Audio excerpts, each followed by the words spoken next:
Welcome everyone. So in this chess video I wanted to discuss the Lucena position and very similar positions that are really key for Rook Endgames.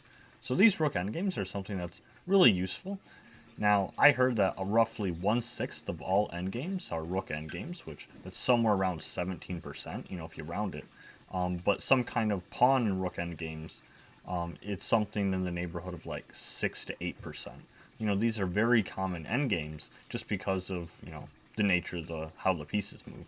So here in this position, I wanted to discuss this here. This is some variation you could get of the Lucena position. Now, Lucena position is named after a Spanish chess player called Luis Ramirez de Lucena.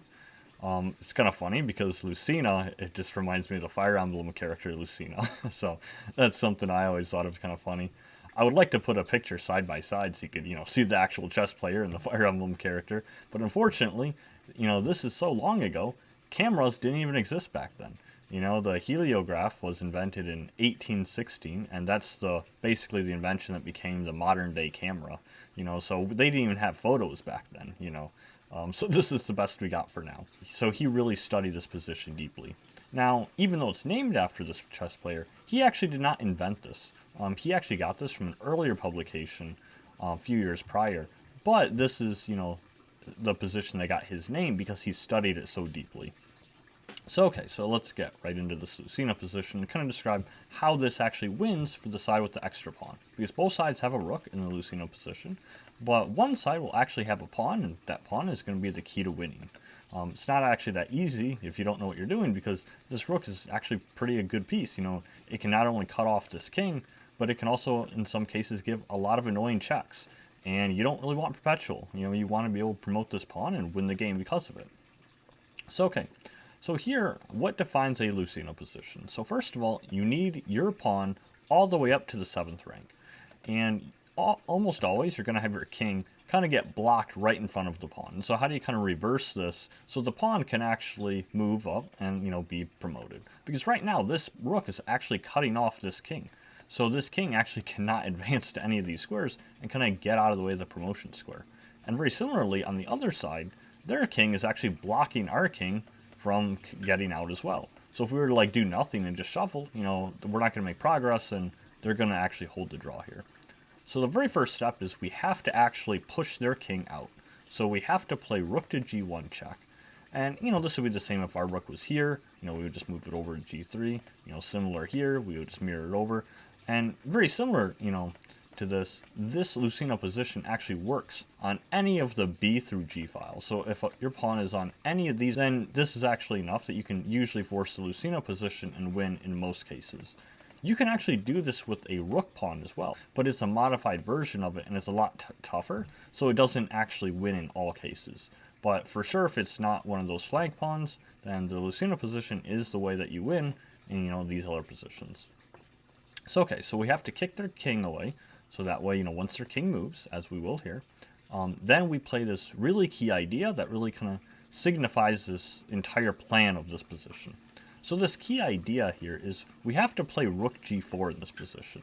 Any rook to the 4th rank here is what we want, so we can build what Nimzovich called a bridge. And we'll kind of see what this bridge looks like and how we eventually win because of the interference idea. So rook to g4 is best here. But I will note you actually can try to also make a bridge on the 5th rank. So rook g5 is also, not spoiling the win, but it is actually better to try and set this up on the 4th rank, as we'll soon see later. So we're going to play the best move. We'll play rook g4 in this main line here. And so now they'll just play a waiting move, right? Because they want to stay on this entire, file here and try and keep our king from escaping, this way and letting our pawn actually get in front and eventually promote. So let's get rid of that. So now we want to come up the other way. So we're going to go king to f7. That's why we kicked their king over, just so we could have room to actually get our king out. But now here comes the annoying checks. They're going to give a check and try and get a draw here, by perpetual. We'll come up, they'll give a check, and this looks fairly bothersome. We'll move again. It looks like we're not making progress, but now we'll soon see the key idea with our rook being on the 4th rank. So now our king will come up one square now. And now when they give the check, we have this interference idea. We play rook to e4, And now they actually cannot stop our pawn, and this will just safely promote. Now if they trade rooks, of course, then we just simply promote very quickly. And here in this position, it's actually mate in 4. But even if you didn't know that, this is a very good elementary endgame for really every chess player. I think should really know how to checkmate with the queen. But yeah, we'll just go one variation here of the mate in 4 just because it's so short. So just to kind of show it, it would be something like this. And then that would end the game. But let's go back a bit, and we'll show what happens if instead of rook g4, this rook g5, and try and build a bridge on the 5th rank instead, and see why this is actually not as good, but also still possible. So let's play rook g5 here, and see how that looks a little different. Now, our idea is the same. We're going to try and bring our king up and eventually build this bridge, so then when this rook is, giving a check, we have this interference, and that's going to be the same plan. But why is the 4th rank actually better than the 5th? So that we're going to soon see. So they'll play a waiting move. That's okay. Now we bring our king up. That's fine. And if they were to play this, it's the same. And if they do this and this, we've already seen this exact pattern. It's an identical type of position, and it looks like the 5th rank was successful. So in that case, it would be exactly identical to the 4th rank. It would just, be one rank closer, basically. So that's no difference in that. But our opponent does not have to be so compliant. They don't necessarily have to go into the same pattern. And so they can actually make an improvement here. Instead of playing this waiting move, after this, they have an extra option available to them that they wouldn't have had if our rook was on the 4th rank. If our rook was anywhere on this, rank here, in this case it would be rook g4, then they would not have the option of playing king to h6. They could play it, sure, but it wouldn't be a threat because our rook would be on g4, and they're not attacking anything. But here, because our rook is attacked, well, now we have to move. And so what's actually best in this position is actually to just come back. If you were to just come back, we haven't blown the win, and now we're on the correct 4th rank, and we can exactly do the same position that we just looked at. The Lucena position is still forced a win. But if you're really kind of stubborn about this, and you try to force it on the 5th rank, maybe you didn't know this pattern too well, or didn't have it studied, or whatever, you could play this. And this isn't quite as good, because they're trying to build the bridge, but now they just come back, and we'll have to stay somewhere on this file, and eventually they'll just move their king over. And you might recognize this is the identical position that we started with. This is the starting position. So all these moves by trying the 5th rank was actually just a waste. So in this case, our opponent was not so compliant, and they actually stalled a few moves, getting a little bit closer to the 50 move rule for a draw. But they're not going to get it here because, of course, you haven't spoiled the win. You could still play rook g1 check and go into the same idea where you're going to try and build a bridge somewhere on the 4th rank, and that'll help you win the game. Earlier, after this check here and then their king move, remember after our key idea, we had this waiting move. We played rook to g1, or sorry, rook to d1. And so this is the main line idea, which is probably the best try, but that's not the only defense that our opponent can play. And so let's take a look at an example where they'll actually try a different defense. Very similar position. So here we have this Lucena type of position, but now this rook is in prime position to play a different type of defense. Instead of shuffling somewhere on the d file, and keep this king blocked because, before we want to try and restrict it, they can try a different idea. And so in this position, if it's black to move, this is actually a draw. Because they have this idea, they're going to try and give a check, and our king is, of course, going to have to move out of this, and then they give a check again. And they'll just keep repeating the same exact thing. And that's actually kind of bothersome here. Like, let's just say, for example, hypothetically, our king was up here on d7. Well, then we could show, it would be like a check, we could move, they give a check, and the same exact thing, where regardless where our king goes, they're just going to keep giving perpetual checks. Eventually, we can't stop the checks. And so in this case, that would be a draw. But if it is white to move here, then in this case, we're actually still winning. And so let's take a look at how they're winning. Well, very similar to what we looked at before, it starts with this check, because we want to make some room for our king to actually come up. We don't want their king to be so close that they can actually try and win our pawn. So then their king moves over, and now we go rook to f1. And it looks very similar, because now we can play rook to f7 check, and force their king further over again. So if they go, move this way, well, we give a check, they come up, and now we move our king over. And it looks like they're going to try and get a perpetual and try and get our kings this time. but it's a little bit different here, because now after this check, we'll just move our king over, keep, defense of this pawn. They give a check, but now we start approaching the rook. And if they, keep trying to give checks, then eventually we'll just keep moving here, closer and closer, now threatening the rook. And so if the rook tries to win our pawn, now we can actually just promote, and if they trade, this is actually just a winning rook endgame. Very similar to a queen checkmate. You can pull this off if you know the correct box method idea. I actually did a video on that, so, if you want, you can check that out. But for the purposes of this video, we'll just go back and say that that's winning for the time being. Now, instead of that check, because here we just had the example where they just keep giving checks on the side, note that they could also try and switch to giving checks from behind. I just want to show real briefly, that actually doesn't help them either. We do the exact same thing, we just keep trying to approach the rook. And if they keep giving checks, we'll do the same exact pattern over and over, and we'll just kind of zigzag towards the rook, and eventually their rook is going to have to move. And so when their rook moves, then we promote. And so that would also be winning. But now let's go back to very beginning again, show another variation. Let's say that this move is just a wasted move. If they did that and it was black to move, then very similar to what we looked at with the king d7 line, this is going to be their perpetual check based on the side. Because they'll just give check here, our king will come up, and they can do the same thing. And it's a little bit different here, but when we start approaching, they can get behind our pawn. And this is one reason that our rook behind our pawn is usually a very valuable thing to have. But here, we can't really do anything about this. We can give a check, sure, their king will move over, that's fine. And it looks like the roles have switched where now we're the one giving checks, but eventually they'll be able to win our pawn. And there's no way we can stop that. And now this is just a drawn endgame. We both have a king, we both have a rook, and as long as neither side blunders the rook, this should be an easy draw. So now I want to show one final thing. So how do you actually defend against the Lucena position, right? Because the Lucena position is, of course, winning for that side if they can reach it. But if you're on the defending side, what should you try and do to try and make it more difficult for the winning side to actually convert? So this is the Philidor position we're going to show, which Philidor came up with this in 1777.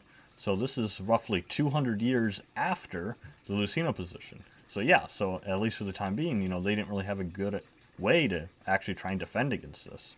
So now we know, this looks like a very similar Lucena type thing, where maybe black would try and get the rook maybe on their 4th rank, which since they're black, it would be like a rook over here, something like this, to get behind their pawn, because this pawn is moving this way.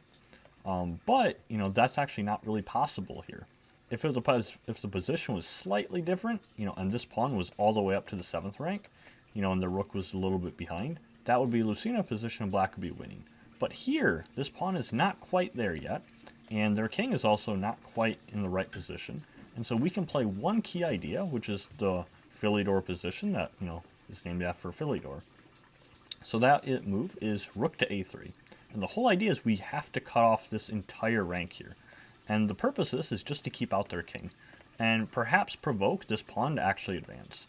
Now, if we were to not do that, like if we just waste a move, this king can actually infiltrate by just playing like king e3, and they're threatening checkmate because these squares are controlled by their king, and so they're actually threatening rook to h1 checkmate. That's actually very hard to stop. And very similarly, what they could also do in some lines is they could just play king to f3. Very similar idea, threatening some checks, but they also might have e3 at some point, and between the king and pawn here, controlling all of these squares, the pawn controlling these, the king controlling these, all of these would be controlled. We can see how this king is actually not doing so good on e1, and rook to h1 would be a checkmate, threat that's probably going to be unstoppable. So let's clear those arrows there. We do not want to allow their king to come in, so we'll just play rook to a3. And so after rook a3, they have a lot of options that they can do, basically shuffling their king, shuffling their rook, and perhaps I'll make a future video if everyone has interest in that, and we can go a lot more in-depth into the Philidor position, how you can try and handle those nuances of shuffling. But at least for this video, I kind of want to stay focused more or less on the rook type of endgames here, and the Lucena position. So for that, I'll just basically share that, in this position, if you know what you're doing, then eventually the rook shuffling is not going to turn out to anything. Their king shuffling is not going to turn out to anything. And eventually, if they want to make progress, they're going to have to try advancing this pawn. And so this is the key idea that Philidor noticed, was that once they advance this pawn, well, now we actually played the key idea here, which is back to a8. And the whole idea is we just go as far back as possible. That way this king is a lot further. Because if our rook was here and say e8, then this king has so much more distance they have to cover to try and attack our rook. We just go all the way back to a8. And so now they're going to try and approach, they're going to try and threaten this rook move here. But we're just in time, so now we give a check ourselves. And we see the whole point that once this pawn move is provoked, they actually have no safe shelter for their king. So their king, it'll just always be on the run. If they move here to e4, we'll give a check on the e file. If they were to move to, the f file, back over here, we'll give a check on, the f file with the rook. If they come to the d file, well, we'll just give a, check on the d file. And we'll literally just keep pestering them over and over, and eventually we'll reach a draw by either repetition or the 50 move rule. So what happens if they try to do the zigzagging, and try to get to this rook? Can they win with that way? And the answer is no, because as soon as they come up, we don't even have to keep giving checks. We can just simply take the pawn. And they don't really have a good way to stop that. They can't avoid all of the checks happening, and, simultaneously to that, keep their pawn defended. So this would, of course, be just a drawn position. We both have a king, we both have a rook. As long as neither side blunders the endgame, this is a draw. So that is kind of some of the key ideas for these Rook Endgames. I really wanted to focus on the Lucena position with this video, which is, something very similar to this here, like in this position. And so just kind of going over real quickly is we have to give this check so that way their king has to move and allow our king to kind of swap places with our pawn. And then the very key whole thing you have to remember is putting your rook on the 4th rank. If you can get your rook to build a bridge from the 4th rank, that's the key of one. You can actually try from the 5th rank, as we looked at. Doesn't blow the win, but the 4th rank is better because then you don't have their king actually attacking your rook. So here we'll play like rook to g4, and then if they just, shuffle, play a waiting move here, now we come up and we try and build this bridge.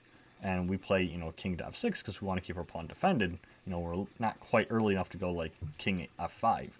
So here now we do the zigzag thing, and now we play this interference idea, and we're just completely winning because of that.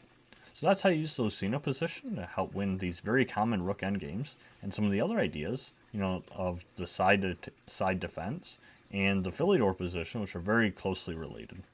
So thanks for stopping by, everyone. Hope this video helped you. I'll see you in the next chess video.